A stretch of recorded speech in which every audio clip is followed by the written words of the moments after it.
2-4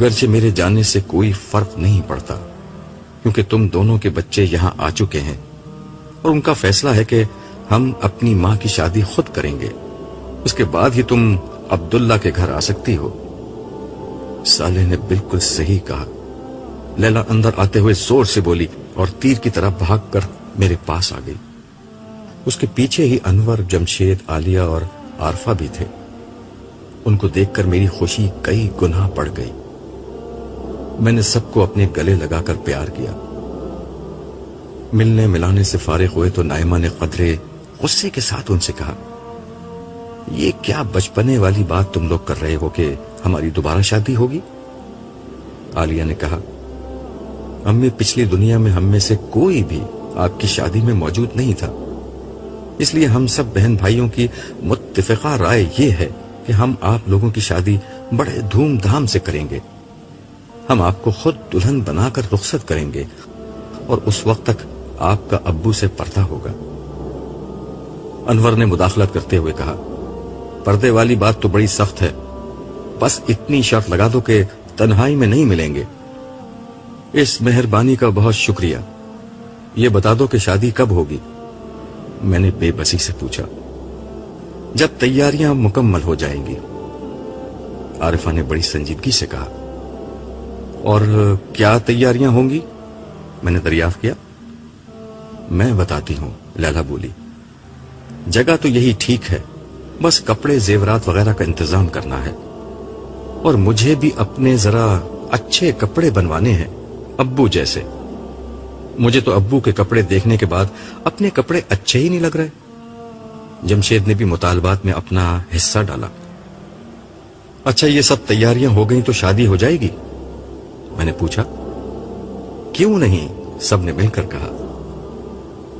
چلو پھر ابھی ہی چلو، میں تمہیں جنت کے سب سے بڑے شاپنگ کے علاقے میں لے چلتا ہوں۔ ویسے تو تم لوگ وہاں گھس بھی نہیں سکتے، لیکن میری طرف سے جو دل چاہے آج شاپنگ کر لو۔ اس پر سارے بچوں نے خوشی کا ایک نعرہ لگایا۔ پھر ہم شاپنگ کے لیے روانہ ہو گئے۔ یہ ایک اور الف لیلوی جگہ تھی۔ میں اس سے پہلے صالح کے ساتھ یہاں کئی دفعہ آ چکا تھا، مگر ہر دفعہ یہاں نت نئی چیزیں موجود ہوا کرتی تھیں۔ اس جگہ کے لیے شاپنگ سینٹر یا بازار جیسی اصطلاحات قطعاً غیر مناسب تھی۔ یہ سینکڑوں میل تک پھیلا ہوا ایک علاقہ تھا جو رنگ و نور کے سیلاب سے روشن تھا۔ یہاں رات کا وقت ہی طاری رہا کرتا تھا۔ کھانے پینے، پہننے اور برتنے کی یہاں اتنی اشیاء تھیں کہ ان کی تعداد تو دور کی بات ہے، ان کی مختلف اقسام اور ویرائٹی ہی کروڑوں کی تعداد میں تھی۔ ہر جگہ یہاں فرشتے تعینات تھے۔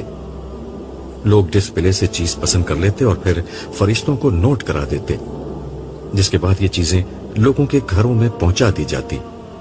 فرشتے ہر شخص کا ریکارڈ چیک کر کے اس کے بارے میں سب کچھ جان لیتے۔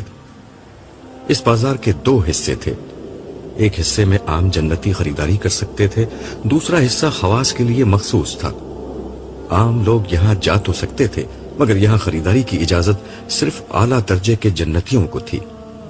یہ سب پہلی دفعہ یہاں آئے تھے۔ میں پہلے انہیں عوام والے حصے میں لے کر گیا۔ یہ لوگ اس کو دیکھ کر ہی خوشی سے پاگل ہو گئے۔ اس کے بعد انہوں نے جو دل چاہا خریدنا شروع کر دیا۔ البتہ نائمہ سارے وقت میرے ساتھ ہی رہی۔ وہ خریداری سے فارغ ہو گئے تو میں نے کہا کہ میں تمہیں کھانا کھلانے لے جاتا ہوں۔ کھانے کے لیے میں انہیں اوپر لے گیا۔ یہاں چھت سے دور دور تک خوبصورت روشنیاں نظر آ رہی تھی، جبکہ اوپر تاروں بھرا آسمان تھا۔ دنیا کے برخلاف جہاں شہر کی روشنیاں تاروں کی چمک کو ماند کر دیتی تھیں، یہاں زمین و آسمان پر یکساں جگمگاہٹ تھی۔ تاروں کی دودھیا روشنی اور ٹھنڈی ہوا میں کھانے کی اشتہا انگیز خوشبو نے فضا کو بے حد مؤثر بنا رکھا تھا۔ بازار کی طرح یہاں بھی پس منظر میں دھیمی سی موسیقی چل رہی تھی۔ کھانے کی اتنی ورائٹی تھی کہ کسی کو سمجھ میں نہیں آتا کہ کیا کھائیں۔ جو چیز لیتے وہ اتنی لذیذ ہوتی کہ چھوڑنے کا دل ہی نہیں چاہتا تھا۔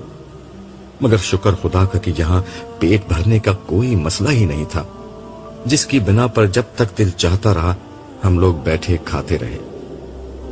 واپسی پر میں جان بوجھ کر ان لوگوں کو بازار کے اس علاقے سے لے گیا جہاں صرف اعلیٰ درجے کے جنتی خریداری کر سکتے تھے. اسے دیکھ کر ان لوگوں کی آنکھیں پھٹ گئی. جمشید نے کہا, یہ بھی شاپنگ سینٹر کا حصہ ہے؟ ہاں, یہ بھی شاپنگ کا علاقہ ہے, میں نے جواب دیا. میری بات پوری طرح سنے بغیر ہی یہ سب لوگ شاپنگ کے لیے بکھر گئے. میرے ساتھ نائمہ ہی رہ گئی. کیوں, تم کچھ نہیں خریدو گی؟ پہلے بھی تم نے کچھ نہیں لیا اور اب بھی یہیں کھڑی ہو. میری بات سن کر نائمہ دھیرے سے مسکرا کر بولی, میرے لیے سب سے زیادہ قیمتی چیز آپ کا ساتھ ہے. یہ انمول چیز آپ کے قرب کے سوا کہیں اور نہیں ملے گی. یہ کہتے ہوئے نائمہ کا روشن چہرہ اور روشن ہو گیا. ہم دونوں ایک جگہ ٹھہر کر خواب و خیال سے زیادہ حسین اس جگہ اور اس ماحول کو انجوائے کرنے لگے. وسیع و عریض رقبے پر پھیلا ہوا یہ بازار اپنے اندر ہر قسم کی دکانیں لیے ہوئے تھا. ملبوسات، فیشن، جوتے، آرائش، تحائف اور نہ جانے کتنی ہی دیگر چیزوں کی دکانیں یہاں تھیں. ہر دکان اتنی بڑی تھی کہ کئی گھنٹوں میں بھی نہیں دیکھی جا سکتی تھی.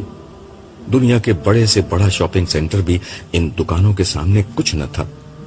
لیکن یہاں کی اصل کشش یہ دکانیں نہیں بلکہ وہ محصور کن ماحول تھا جو ہر سو چھایا ہوا تھا.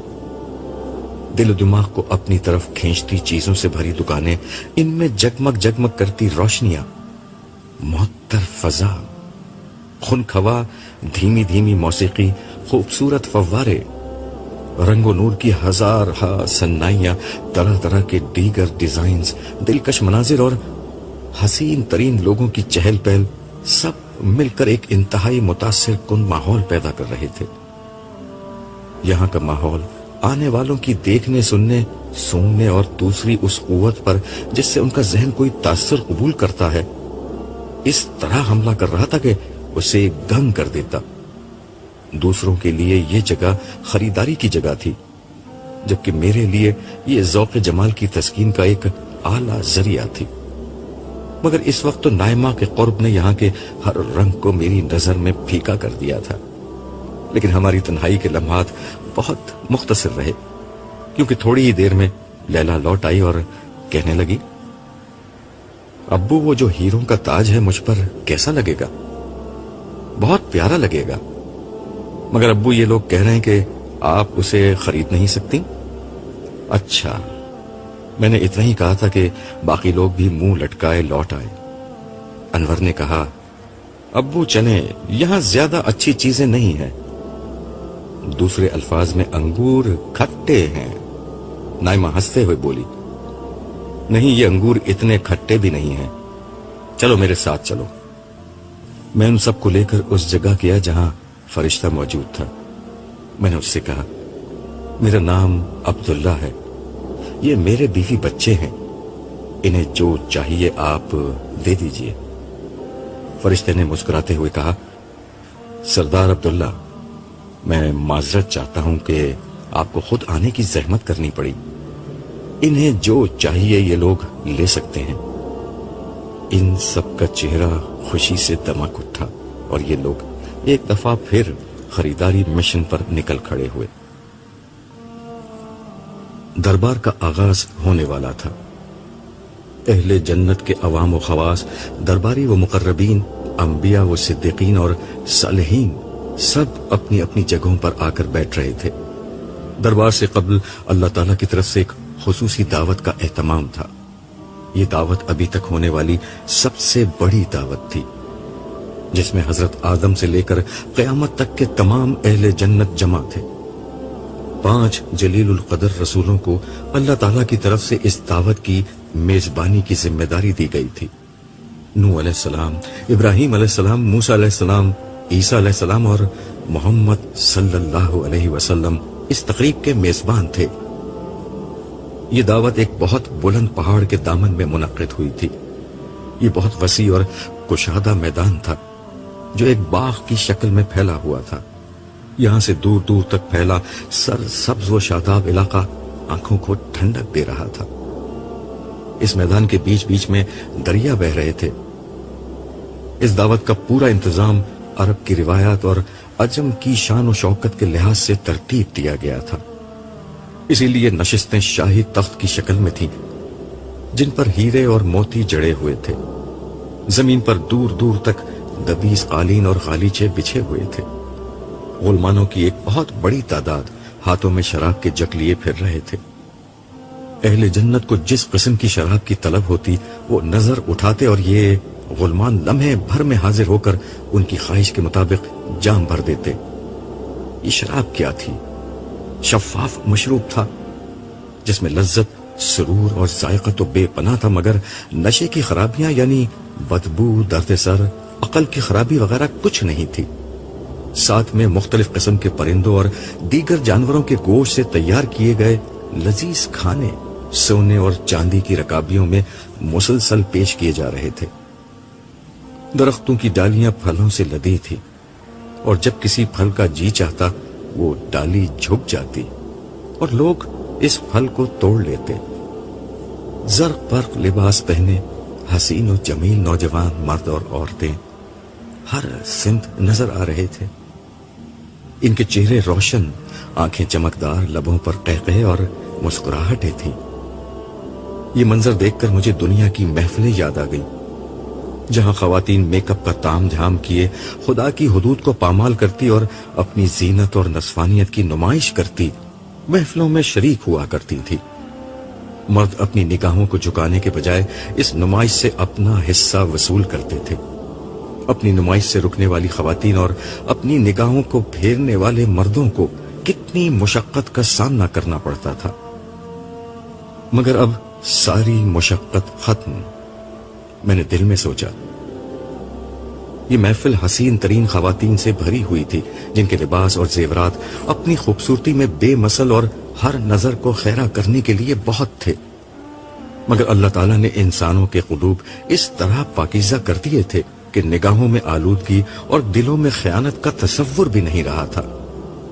ہر مرد اور ہر عورت خوبصورتی مگر پاکیزگی کے احساس میں زندہ تھا۔ اب اپنی زینت کے اخفا کا کوئی حکم تھا اور نہ نگاہوں کو پھیرنے کی کوئی پابندی تھی۔ کتنی تھوڑی تھی وہ مشقت اور کتنا زیادہ ہے یہ بدلہ۔ میرے ساتھ میرے گھر والے اور دور و نزدیک کے احباب کا حلقہ تھا۔ میرے بیوی بچے دوبارہ شادی کروا کر بہت خوش تھے۔ اسی موقع پر جمشید اور امورہ کی رضامندی سے ان کی شادی کر دی گئی اور وہ بھی ہمارے خاندان کا حصہ بن چکی تھی۔ زندگی خوشیوں اور سرشاریوں کی شاہراہ پر ہموار طریقے سے رواں دواں تھی۔ میرے دل میں بس ایک بے نام سا احساس تھا، وہ یہ کہ میرے سارے محبت کرنے والے لوگ میرے ساتھ آ چکے تھے سوائے میرے استاد فرحان احمد صاحب کے۔ ایک مہم سی امید تھی کہ شاید میں دربار میں ان سے مل سکوں۔ دعوت کے اختتام پر لوگ دربار میں اپنی اپنی متعین نشستوں پر آ کر بیٹھنا شروع ہو گئے۔ عرش الہی کے بالکل قریب مقربین بیٹھے ہوئے تھے۔ ان میں حضرت انبیاء، صدیقین و شہداء اور صالحین کی ایک بہت بڑی تعداد شامل تھی، جبکہ باقی اہل جنت ان کے پیچھے بیٹھے ہوئے تھے۔ اس نشست کی سب سے خاص بات یہ تھی کہ آج پہلی دفعہ لوگوں نے دیدار الہی کی اس نعمت سے فیضیاب ہونا تھا جو اہل جنت کا سب سے بڑا احساس تھا۔ نبی کریم صلی اللہ علیہ وسلم نے خبر دی تھی کہ جس طرح دنیا میں 14ویں کا چاند کا دیدار کیا جاتا ہے اسی طرح جنت میں دیدار الہی ہوگا۔ اس لیے لوگوں میں بے پناہ جوش و خروش تھا۔ اس کے علاوہ آج ہی کے دن لوگوں کو ان کے اعزاز و مناقب رسمی طور پر عطا کیے جانے تھے، چنانچہ ہر شخص دربار کے آغاز کا منتظر تھا۔ لوگ اپنی اپنی نشستوں پر براجمان ہو چکے تھے۔ ہر زبان پر تسبیح و تمجید، ہر دل میں تکبیر و تحلیل اور ہر نگاہ میں حمد و تشکر کے احساسات تھے۔ لوگ بار بار یہ بات کہہ رہے تھے کہ یہ سب اللہ کا احسان ہے کہ اس نے ہماری رہنمائی کر دی، وگرنہ ہم کبھی اس جنت تک نہیں پہنچ سکتے تھے۔ دربار کے آغاز پر فرشتوں نے اللہ کی تسبیح و تمجید کی۔ اس کے بعد داؤد علیہ السلام تشریف لائے اور اپنی پرسوز آواز میں ایک حمدیہ گیت اس طرح گایا کہ سما بند گیا۔ اس کے بعد حاملین عرش نے اعلان کیا کہ پروردگار عالم اپنے بندوں سے گفتگو فرمائیں گے۔ کچھ ہی دیر میں اللہ تعالیٰ نے انتہائی محبت اور نرمی کے ساتھ اپنے بندوں سے گفتگو فرمانا شروع کی۔ اس گفتگو میں اللہ تعالیٰ نے اپنے بندوں کی بڑی تحسین فرمائی جو اپنی محنت، جدوجہد اور صبر سے اس مقام تک پہنچے تھے۔ بندوں سے پوچھا گیا کہ کیا وہ اس صلے پر راضی ہیں جو ان کی محنت کے عوض انہیں ملا ہے؟ سب نے یک زبان ہو کر جواب دیا کہ ہم نے اپنی توقعات سے بڑھ کر بدلہ پایا ہے، اور وہ کچھ پایا ہے جو کسی اور مخلوق کو نہیں ملا۔ ہم کیوں تجھ سے راضی نہ ہوں؟ اس پر ارشاد ہوا، اب میں تمہیں وہ دے رہا ہوں جو ہر چیز سے بڑھ کر ہے، میں تمہیں اپنی رضا سے نوازتا ہوں۔ اس کے ساتھ ہی فضا اللہ تعالیٰ کی کبریائی کے نعروں سے گونج اٹھی۔ پھر مناقب و اعزاز کا سلسلہ شروع ہوا۔ یہ بہت طویل عمل تھا، لیکن یہاں ان گنت نعمتیں مسلسل مہیا کی جا رہی تھیں جن کی بنا پر لوگ اطمینان کے ساتھ بیٹھے ہوئے تھے۔ دیگر لوگوں کی طرح میرے گھر والے بھی میرے ساتھ ہی اگلی نشستوں پر بیٹھے تھے۔ میں یہ سب کچھ دیکھ رہا تھا اور دل میں سوچ رہا تھا کہ دنیا کی کتنی کم مشقت اٹھا کر آج کتنا بڑا صلہ انسانیت کو مل گیا۔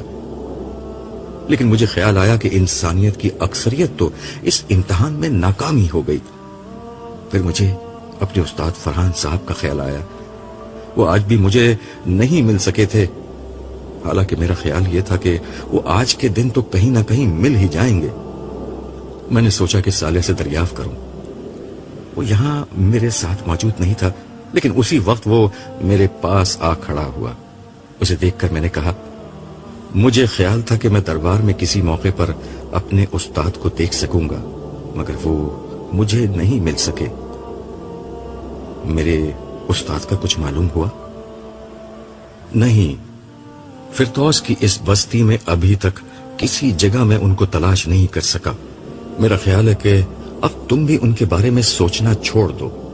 بظاہر خدا اپنا فیصلہ کر چکا ہے، دنیا کی کوئی طاقت اب اس فیصلے کو نہیں بدل سکتی۔ خدا کا عدل بہرحال نافذ ہو کر رہتا ہے، اور اس کی رحمت، تم اچھی طرح جانتے ہو کہ خدا کی رحمت اور عدل ہر چیز اصول پر مبنی ہوتی ہے۔ کسی کی خواہش سے یہاں کچھ بھی تبدیل نہیں ہو سکتا، مگر فردوس کی یہ دنیا تو ممکنات کی دنیا ہے، یہاں سب کچھ ممکن ہے۔ صالح جھلا کر بولا، یار تم کیوں بحث کر رہے ہو؟ فیصلہ ہو گیا ہے۔ ویسے تم خود پروردگار سے بات کیوں نہیں کرتے؟ تمہاری بات تو بہت سنی جاتی ہے۔ میں تو تمہیں عرش تک لے جانے آیا ہوں، چلو اور وقت کا پہیہ الٹا گھمانے کی درخواست کرو۔ خبر نہیں کہ صالح نے غصے میں آ کر مجھ پر طنز کیا تھا یا واقعتاً مجھے مشورہ دیا تھا، تاہم میں اس کی بات پر عمل کرنے کی حماقت کرنے کے لیے تیار نہیں تھا۔ البتہ اس کی یہ بات ٹھیک تھی کہ مجھے بلایا جا رہا ہے۔ کچھ ہی دیر میں میرا نام پکارا گیا۔ میں جو ابھی تک اطمینان سے بیٹھا تھا، لرزتے دل کے ساتھ کھڑا ہو گیا۔ میں دھیرے دھیرے قدموں سے چلتا ہوا اس ہستی کے حضور پیش ہو گیا جس کے احسانوں کے بوجھ تلے میرا رواں رواں دبا ہوا تھا۔ قریب پہنچ کر میں سجدے میں گر گیا۔ کچھ دیر بعد صدا آئی، اٹھو۔ میں دھیرے دھیرے اٹھا اور جھکی نظر کے ساتھ ہاتھ باندھ کر کھڑا ہو گیا۔ اللہ تعالیٰ نے بہت نرمی اور ملائمت کے ساتھ دریافت کیا، عبداللہ آج کے دن میرے لیے کیا لائے ہو؟ میں یہاں لینے آیا تھا، کچھ دینے کے لیے نہیں، اس لیے یہ سوال قطعاً غیر متوقع تھا، تاہم جو میرے پاس تھا وہ میں نے کہہ دیا۔ مالک، جو اچھا عمل میں نے کیا وہ در حقیقت تیری ہی توفیق سے تھا، اسے تو میں پیش نہیں کر سکتا۔ رہی اپنی ذات تو میرے پاس تیری اعلیٰ ترین ہستی کے حضور پیش کرنے کے لیے بہت ساری ندامت اور بے انتہا عجز کے سوا کچھ نہیں۔ اچھا کیا ندامت اور عجز لے آئے، یہ چیزیں میرے پاس نہیں ہوتی، میں انہیں تمہارے نام سے اپنے پاس رکھ لوں گا۔ اب بولو کیا مانگتے ہو؟ عرض کیا، عطا اور رضا دونوں مل گئی ہیں، میرا ظرف اتنا چھوٹا ہے کہ اس کے بعد مانگنے کے لیے کچھ نہیں بچتا، لیکن آپ جو بھلائی اور بھیک عطا فرمائیں گے میں اس کا محتاج ہوں۔ قریب موجود حاملین عرش میں سے ایک فرشتے کو اشارہ ہوا، اس نے میرے اعزاز و مناقب بیان کرنا شروع کر دیے۔ یہ تو مجھے معلوم تھا کہ میں اس نئی دنیا کے حکمران اور ایلیٹ کلاس کا حصہ ہوں، مگر یہاں جو کچھ دیا گیا وہ میری حیثیت، توقعات اور اوقات سے بہت زیادہ تھا۔ فرشتہ بول رہا تھا اور میں شرم سے سر جھکا کر یہ سوچ رہا تھا کہ پروردگار عالم کی کریم ہستی مجھ گناہگار کے ساتھ ایسی ہے تو نیکوں کاروں کے ساتھ کیسی ہوگی۔ فرشتہ خاموش ہوا تو مجھے مخاطب کر کے کہا گیا، عبداللہ گناہگار تو سب ہوتے ہیں، مگر رجوع اور توبہ کرنے والوں کو میں گناہگار نہیں لکھتا، اور تم نے مجھ سے اور میری اس ملاقات سے بندوں کو متعارف کرانے کے لیے زندگی لگا دی تھی، تمہیں تو میں نے وفادار لکھا ہے۔ لمحہ بھر کی خاموشی کے بعد کہا گیا، مجھے معلوم ہے جو کچھ ابھی تم سالے سے کہہ رہے تھے، میں وہ بھی جانتا ہوں جو تم حشر میں اپنے نامہ اعمال کی پیشی کے وقت سوچ رہے تھے۔ تم یہی سوچ رہے تھے نا کہ کاش ایک موقع اور مل جائے، کاش کسی طرح گزرا ہوا وقت پھر لوٹ آئے، تاکہ میں ایک ایک شخص کو جھنجھوڑ کر اس دن کے بارے میں خبردار کر سکوں۔ عبداللہ میں تمہاری تڑپ سے بھی واقف ہوں اور اپنی ذات سے وابستہ تمہاری امیدوں سے بھی۔ یہ بھی تم نے ٹھیک سمجھا کہ بے شک میں بے نیاز ہوں، اور یہ بھی کہ میں صاحب جمال و کمال اور جلال والا ہوں۔ میں یہ بھی جانتا ہوں کہ تمہارا کل اثاثہ یہی ہے کہ تمہاری پہنچ میرے قدموں تک ہے۔ میرے لیے تمہاری بھی اہمیت ہے اور تمہاری اس بات کی بھی، لیکن خاموشی کا پھر ایک وقفہ آیا اور میں لرزتے دل کے ساتھ سوچ رہا تھا کہ میرے رب سے نہ زبان سے نکلنے والے الفاظ پوشیدہ رہتے ہیں اور نہ دل میں آنے والے خیالات اس کے علم سے باہر رہ سکتے ہیں۔ بے اختیار میری زبان سے نکلا، میرے رب تو پاک ہے۔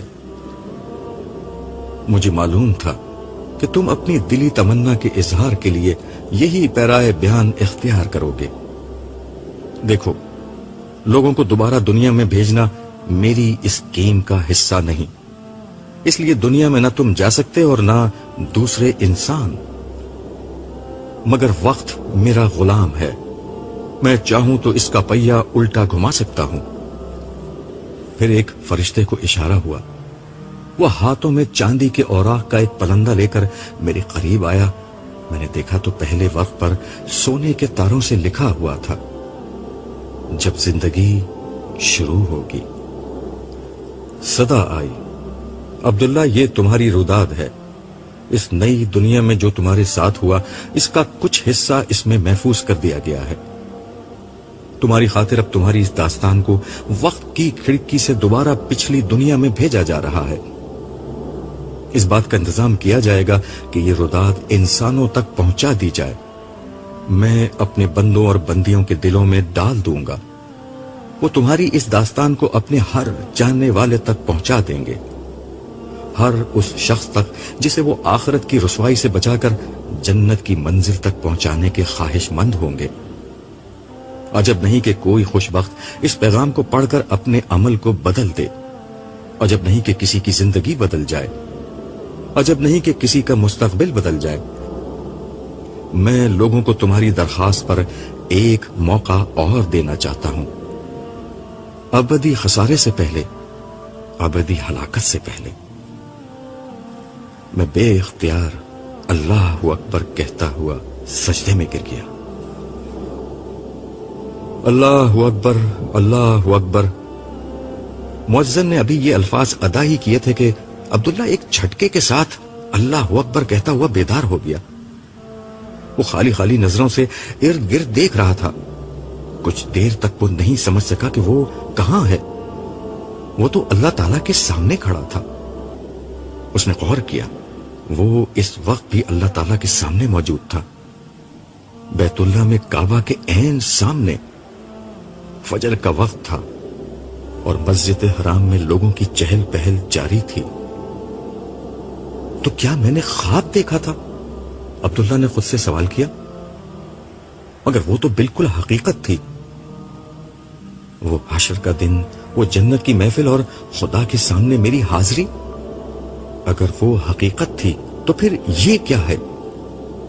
اور اگر یہ حقیقت ہے تو پھر وہ حقیقت سے زیادہ یقینی چیز کیا تھی؟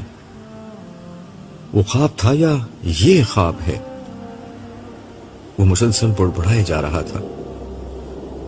ایسا نہ ہو کہ اچانک ایک روز آنکھ کھلے اور مجھے معلوم ہو کہ جو کچھ دنیا میں دیکھا تھا خواب تو دراصل وہ تھا اور حقیقت آخرت کی زندگی تھی. آسمان سے نور اتر رہا تھا. سفید جگمگاتی ہوئی روشنیوں سے حرم کی فضا دودھیا ہو رہی تھی. آسمان تاریک تھا مگر اس جگہ دن کی روشنی سے زیادہ چہل پہل تھی. یہ حرم مکہ تھا، اہل ایمان کا کعبہ، اہل دل کا مرکز اور اہل محبت کا قبلہ. خدا کے بندے اور بندیاں، ہر نسل، ہر قوم کے لوگ یہاں جمع تھے، خدا کی حمد و تسبیح اور تعریف کرتے ہوئے. آج حرم پاک میں عبداللہ کی آخری شب تھی، مگر یہ آخری شب عبداللہ کی زندگی کی سب سے قیمتی شب بن چکی تھی. عبداللہ کچھ دیر قبل حیرانی کی جس کیفیت میں تھا اب اس سے باہر آ چکا تھا. اس نے حرم کو دیکھا اور پھر ارد گرد نظر ڈالی. حرم سے باہر ہر طرف بلند و بالا عمارات کا منظر تھا. یہ دیکھ کر اس پر ایک دوسری کیفیت طاری ہو گئی. اس کی آنکھوں سے آنسو بہنے لگے. اس کا دل مالک ذوالجلال کے حضور سراپا التجا بن گیا. مالک، قیامت کا حادثہ سر پر آ کھڑا ہوا ہے. ننگے پاؤں بکریاں چرانے والے اونچی اونچی عمارتیں بنا رہے ہیں. تیرے محبوب رسول کی پیشگوئی پوری ہو چکی ہے. اب مجھے تیرے بندوں تک تیرا پیغام پہنچانا ہے. قیامت سے قبل انہیں قیامت کے حادثے سے خبردار کرنا ہے. مجھے لوگوں کو جھنجھوڑنا ہے. آج دنیا کی محبت فکر آخرت پر غالب آ چکی ہے. تیری ملاقات سے غفلت عام ہے. حکمران ظالم ہیں اور عوام جاہل. امیر مال مست ہیں اور غریب حال مست. تاجر منافع خور ذخیرہ اندوز اور جھوٹے ہیں. سیاستدان بددیانت ہیں، ملازم کام چور ہیں. مردوں کا مقصد حیات صرف دولت کمانا بن چکا ہے اور عورتوں کا مقصد زندگی محض زیب و زینت اور اپنی نمائش. عبداللہ کی آنکھوں سے آنسو جاری تھے. اس کے دل سے مسلسل دعا و مناجات نکل رہی تھیں. وہ دعا جس کا قبول ہونا شاید مقدر ہو چکا تھا. مولا، آج لوگ تجھ سے غافل و بے پرواہ ہو کر ظلم اور دنیا پرستی کی زندگی گزار رہے ہیں. مذہب کے نام پر کھڑے ہوئے لوگ فرقہ واریت کے اسیر ہیں یا سیاست میں الجھے ہوئے ہیں. کوئی نہیں جو تیری ملاقات سے خبردار کر رہا ہو. تو مجھے اس خدمت کے لیے قبول فرما لے. تو مجھے اپنے پاس سے ایسی صلاحیت عطا کر کہ میں تیری ملاقات اور آنے والی دنیا کا نقشہ تیرے بندوں کے سامنے کھینچ کر رکھ دوں. جو کچھ تو نے قرآن میں بیان کیا اور تیرے محبوب نبی نے جس عظیم واقعے کی خبر دی ہے، اس دن کی ایک زندہ تصویر میں تیرے بندوں تک پہنچا دوں. انسانیت کو معلوم نہیں کہ اس کے پاس مہلت عمل ختم ہو چکی ہے. مجھے قبول کر کے میں اس بات سے تیرے بندوں کو خبردار کر سکوں. پروردگار، ساری انسانیت کو ہدایت دے دے، اور اگر تو نے سب کچھ ختم کرنے کا فیصلہ کر لیا ہے تو پھر میرے لیے آسان کر دے کہ جتنے لوگ ہو سکے میں انہیں جنت کی راہ دکھا سکوں، انہیں تجھ تک پہنچا سکوں، اس سے پہلے کہ سور پھونک دیا جائے، اس سے پہلے کہ مہلت عمل ختم ہو جائے.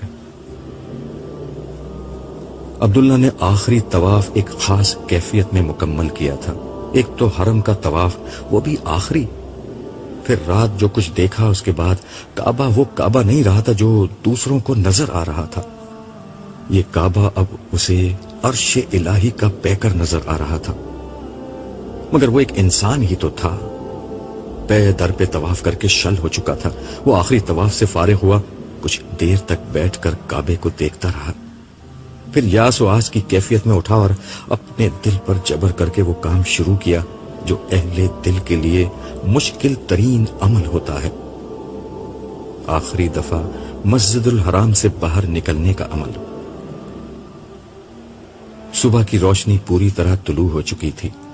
وہ آہستہ آہستہ اس حالت میں باہر کی سمت بڑھ رہا تھا کہ بار بار ایڑیاں گھومتی اور وہ رک کر دوبارہ کعبے کو دیکھنے لگتا۔ پھر اس نے ایک مضبوط فیصلہ کیا اور اللہ اکبر کہتے ہوئے قدر تیز رفتاری سے آگے بڑھنے لگا، مگر چلتے ہوئے پھر بے اختیاری کے عالم میں گردن گھومی اور الوداعی نظریں بیت اللہ کا طواف کرنے لگی۔ ابھی اس نے ایسا ہی کیا تھا کہ اس کا کندھا کسی سے ٹکرا گیا۔ عبداللہ کی نگاہ لوٹی تو سامنے ایک سفید ریش بزرگ تھے۔ اسے احساس ہو چکا تھا کہ اس کا کندھا ان بزرگ کے سینے سے ٹکرا گیا ہے جو اس کے ہم وطن محسوس ہوتے تھے۔ عبداللہ کا جذبہ عبادت اب ندامت میں بدل چکا تھا۔ اس نے فوراً معذرت خواہانہ لہجے میں کہا، معاف کیجیے گا، غلطی میری ہے، میں سامنے نہیں دیکھ رہا تھا۔ کوئی بات نہیں، بزرگ نے شفقت آمیز لہجے میں کہا۔ پھر وہ مزید بولے، کچھ غلطی میری بھی ہے، میں بھی سامنے نہیں دیکھ رہا تھا، دراصل میں اپنے گھر والوں کو ڈھونڈ رہا ہوں، ہم عمرہ ادا کرتے ہوئے رش کی وجہ سے بچھڑ گئے ہیں۔ آپ نے ملنے کی کوئی جگہ طے نہیں کی تھی؟ عبداللہ نے سوالیہ انداز میں کہا، پھر اپنی بات کی مزید وضاحت کرتے ہوئے بولا، حرم میں یہ کرنا ضروری ہوتا ہے ورنہ بہت مشکل ہو جاتی ہے۔ جگہ تو یہی طے تھی، باب فتح کے پاس، یہاں رش کم ہوتا ہے، مگر کافی دیر سے وہ لوگ یہاں نہیں پہنچے۔ بزرگ نے قدرے پریشانی کے ساتھ جواب دیا، چلیے پھر تو آپ کا مسئلہ حل ہو گیا۔ عبداللہ نے مسکراتے ہوئے کہا، آپ باب فتح پر نہیں کھڑے ہوئے، میں آپ کو وہاں لے چلتا ہوں۔ بزرگ نے کچھ خجالت کے ساتھ ارد گرد دیکھا اور پھر عبداللہ کے ساتھ آگے بڑھتے ہوئے بولے، ہم دراصل کل رات ہی یہاں پہنچے ہیں، پہلی دفعہ آئے ہیں، اس لیے یہاں کا پوری طرح اندازہ نہیں۔ صحیح کے دوران میں میری بیٹی اور نواسی مجھ سے الگ ہو گئیں۔ ہمارے پاس 2 موبائل تھے جو ان کو دے دیے تھے، انہیں جگہ بھی سمجھا دی تھی مگر خود بھول گیا۔ اللہ کا شکر ہے کہ تم مجھ سے ٹکرا گئے، ورنہ نہ جانے کتنی دیر اور میں یہاں رک کر ان کا انتظار کرتا۔ اللہ کے ہر کام میں مصلحت ہوتی ہے، عبداللہ نے جواب دیا۔ اللہ کا نام لیتے ہوئے اس کے لہجے میں سارے جہاں کی مٹھاس آ چکی تھی۔ ارے وہ رہی میری بیٹی، بزرگ نے عبداللہ کی بات کا جواب دینے کے بجائے خوشی کے عالم میں ایک سمت اشارہ کرتے ہوئے کہا اور تیزی کے ساتھ آگے بڑھ گئے۔ عبداللہ نے ادھر دیکھا تو اندازہ ہوا کہ بزرگ ایک درمیانی عمر کی خاتون کی طرف بڑھ رہے تھے۔ اس کی سمجھ میں نہیں آیا کہ ان کے ساتھ آگے جائے یا اپنے راستے پر لوٹ جائے۔ ویسے بھی اس کا کام اب ختم ہو چکا تھا، مگر اسے محسوس ہوا کہ اخلاقاً ان سے اجازت لے کر ہی لوٹنا چاہیے، چنانچہ وہ بھی ان کے پیچھے چل پڑا۔ قریب پہنچا تو وہ اپنی بیٹی کو اپنے ساتھ پیش آنے والی غلط فہمی کے بارے میں بتا رہے تھے۔ وہ عبداللہ کو دیکھ کر بولے، اسی نوجوان نے مجھے راستہ دکھایا ہے۔ بیٹا آپ کا بہت شکریہ، خاتون نے بہت نفیس لہجے میں کہا۔ اگرچہ ان کے چہرے سے سفر اور عمرے کی مشقت اور اب پیش آنے والی پریشانی کے سارے آثار ظاہر تھے۔ ہم کافی دیر سے یہاں ابو کا انتظار کر رہے تھے۔ ہم کے صیغے سے عبداللہ کی توجہ ان کے برابر میں کھڑی ہوئی لڑکی کی طرف ہوئی۔ لمحے بھر کو اس نے اس لڑکی کو دیکھا اور بے اختیار نظریں جھکا لی، مگر اس ایک لمحے میں عبداللہ کے دل کی دنیا میں قیامت برپا ہو گئی۔ اس قیامت کا سبب یہ نہیں تھا کہ وہ لڑکی غیر معمولی طور پر حسین نقش و نگار اور رنگ و روپ کی مالک تھی، رہا عبداللہ تو اس جیسی بے داغ جوانی کہاں کسی نے دیکھی ہوگی۔ پھر وہ حرم میں جس کیفیت میں تھا، وہاں صنف مخالف تو کیا اپنی جنس کے انسان بھی نظر آنا بند ہو جاتے ہیں، سوائے کعبہ اور رب کعبہ کے کچھ اور نظر نہیں آتا۔ اور اس صبح سے تو رب کعبہ کا تصور انتہائی گہرا ہو چکا تھا۔ اس نے خواب میں پروردگار عالم کی حضوری کا جو شرف حاصل کیا تھا، اس کے بعد عبداللہ کو کچھ ہوش نہیں تھا۔ ایسے میں خواب کی دیگر تفصیلات اسے کہاں یاد رہ سکتی تھی، مگر اس دلکش نسوانی چہرے نے خواب کی ایک ایک تفصیل اسے یاد دلا دی۔ ہر منظر، ہر واقعہ ذہن کے صفحات پر اس طرح تازہ ہو گیا تھا کہ گویا کوئی لکھی ہوئی کتاب ہے جسے بے تکلف وہ پڑھتا چلا جا رہا ہو، اور اب اس کتاب کا سب سے روشن وقت اس کے سامنے کھلا ہوا تھا۔ اس کے سامنے سرتاسر روشنی اور سراپا نور نائمہ کھڑی ہوئی تھی۔ خاموشی کا وقفہ طویل ہو رہا تھا، مگر عبداللہ اس سے بے نیاز گردن جھکائے کھڑا تھا۔ وہ اپنے آپ کو یقین دلانے میں مشغول تھا کہ جو کچھ اس نے دیکھا ہے وہ اس کا وہم ہے، اس کی نظر کا دھوکہ ہے، اس کی یادداشت کی کمزوری ہے، یا شاید اس کی عمر کا تقاضا ہے، یا پھر شیطان کی در اندازی ہے جو حرم سے رخصت ہوتے وقت اس کی ساری ریاضت اور محنت کو ضائع کرنا چاہتا ہے۔ شیطان حرم میں آنے والے بڑے بڑے نیک لوگوں کی کمائی اسی طرح لمحہ بھر میں لوٹ لیتا ہے۔ کسی بھی بہانے سے ایک نظر کی خواہش، ایک لمس کا جذبہ، ایک لمحے کی حیوانیت، ایک لمحے کی ہوس عمر بھر کی ریاضت کو برباد کر سکتی ہے۔ ہاں، یہی لمحہ بطور آزمائش میری زندگی میں آ گیا ہے۔ شیطان چاہتا ہے کہ میں اس لڑکی کو اپنے خواب کی تعبیر سمجھ کر اپنی آنکھوں میں شیطان کو بسیرا کرنے دوں۔ میں اس کو ایسا نہیں کرنے دوں گا، ہرگز ایسا نہیں کرنے دوں گا۔ عبداللہ نے دل میں سوچا اور فیصلہ کیا کہ اسے فوراً یہاں سے رخصت ہو جانا چاہیے، مگر اس سے قبل کہ وہ ان لوگوں سے اجازت لیتا، خاموشی کی طویل ہوتے ہوئے وقفے کو ایک تھکی ہوئی مگر انتہائی مترنم آواز نے توڑا۔ نانا ابو، جاگتے ہوئے ساری رات ہو گئی ہے، اب جلدی سے ہوٹل چلیے۔ اس آواز نے عبداللہ کے رہے سہے ہوش بھی اڑا دیے۔ یہ آواز اس کے لیے اجنبی قطن نہ تھی، اسے ہلکا سا چکر آیا۔ بزرگ جو اس کی کیفیت سے قطن بے خبر تھے بولے، ہاں بیٹا چلتے ہیں، ذرا ان سے اجازت لے لیں۔ اس سے قبل کہ وہ بزرگ عبداللہ سے کچھ کہتے، ان کی صاحبزادی نے جو ایک نفیس طبیعت کی خاتون تھیں عبداللہ سے پوچھا، بیٹا چلتے چلتے اپنا نام تو بتاتے جاؤ۔ میرا نام عبداللہ ہے۔ بمشکل عبداللہ کی زبان سے یہ الفاظ نکلے۔ اب یہ وہ وقت تھا جب تہذیبی تقاضوں کے پیش نظر بزرگ نے اپنے آپ کو متعارف کرانا ضروری سمجھا۔ اچھا ہوا بیٹا آمنہ تم نے ان سے تعارف حاصل کر لیا، میں بھی اپنا تعارف کرا دوں۔ میرا نام اسماعیل ہے اور یہ میری بیٹی آمنہ ہے۔ پھر وہ ایک لمحے کے لیے رکے اور اپنی نواسی کی طرف دیکھتے ہوئے محبت آمیز لہجے میں بولے، اور یہ سب سے زیادہ تھکی ہوئی میری نواسی ہے، اس کا نام نائمہ ہے۔ عبداللہ کی شدید ترین خواہش تھی کہ ایک اجنبی نام اس کے کانوں تک پہنچے تاکہ وہ کچھ تو خود کو بہلاوا دے سکے، مگر نائمہ کا نام تابوت کی آخری کیل بن کر اس کے کانوں میں گونجا۔ اس دفعہ دنیا کی کوئی طاقت عبداللہ کو دوبارہ نظر اٹھانے سے نہیں روک سکی۔ اس کے سامنے واقعی نائمہ کھڑی ہوئی تھی، وہ لڑکی جسے اس نے زندگی میں پہلی دفعہ جاگتی آنکھوں سے دیکھا تھا۔ مگر عبداللہ نے گھومتے ہوئے دماغ سے سوچا، اگر وہ خواب تھا تو یہ کیسی حقیقت تھی؟ یہ اگر حقیقت ہے تو پھر وہ خواب؟ معاملہ عبداللہ کی برداشت سے زیادہ ہو چکا تھا۔ اسے آنے والے چکر اب تیز ہو گئے۔ وہ نائمہ کو دیکھتے ہوئے لہرایا اور بے ہوش ہو کر زمین پر گر پڑا۔ یہ ناول اگر آپ نے مکمل کر لیا ہے تو امید ہے کہ بیشتر قارئین کی طرح یہ آپ کے لیے ایک نئی دنیا کا تعارف ثابت ہوا ہوگا۔ آپ کی دلچسپی شاید اب ناول کے اگلے حصے میں ہو، لیکن میری دلچسپی اس بات میں ہے کہ یہ ناول آپ کے لیے پروردگار عالم کی آخری کتاب کا ایک نیا تعارف بن جائے۔ میں نے جو کچھ لکھا ہے وہ قرآن مجید اور احادیث کے بیانات اور مجمل اشارات کی شرح و وضاحت میں لکھا ہے۔